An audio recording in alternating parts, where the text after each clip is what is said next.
Okay, so now time to run the Rlaarlo 1/16, which is also labeled Riaario. If you saw the last video of the 1/18, can it do as well as its little brother did? Well, stay tuned and find out.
Alright everybody, that was the running of the Riaario from Rlaarlo 1/16 truck.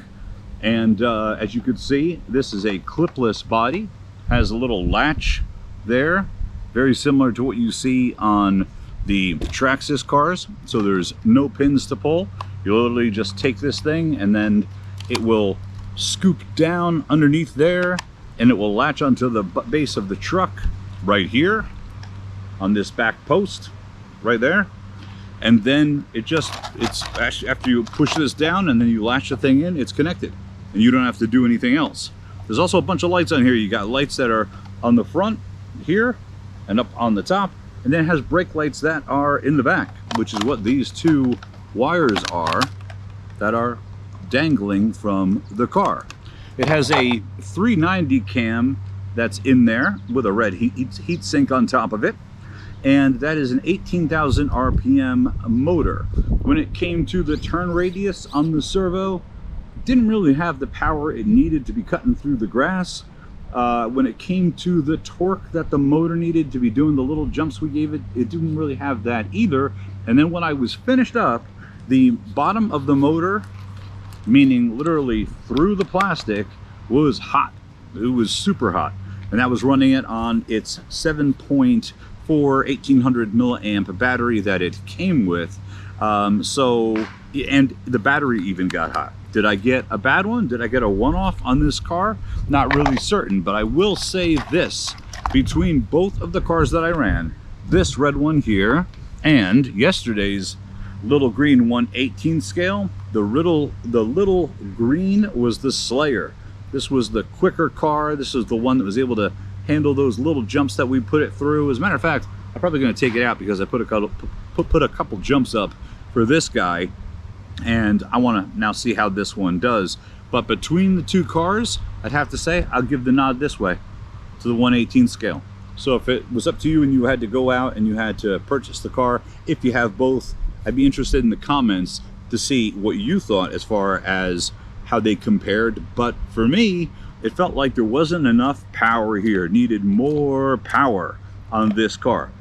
Of course, I had fun running it just because, you know, I like seeing the cars jump through the air and I like doing the videography of it. However, when it comes down to the purchase, if you're able to get this thing for $10, $20 less, I actually think you get a more powerful car and it's going to be a better gift.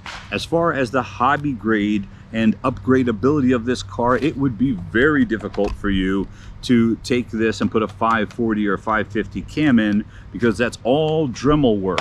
Because if you take a look at the way this is set up here, you'll see that right above the motor, where the motor mount is, the entire thing is built in to the bulkhead, similarly as what you would have like on a Max or something like that. So it's completely contained. You'd have to Dremel all of that out to be able to fit a bigger can, and then when you would do that, the servo would get in the way with the screw. So I don't think there would be much of a point in it.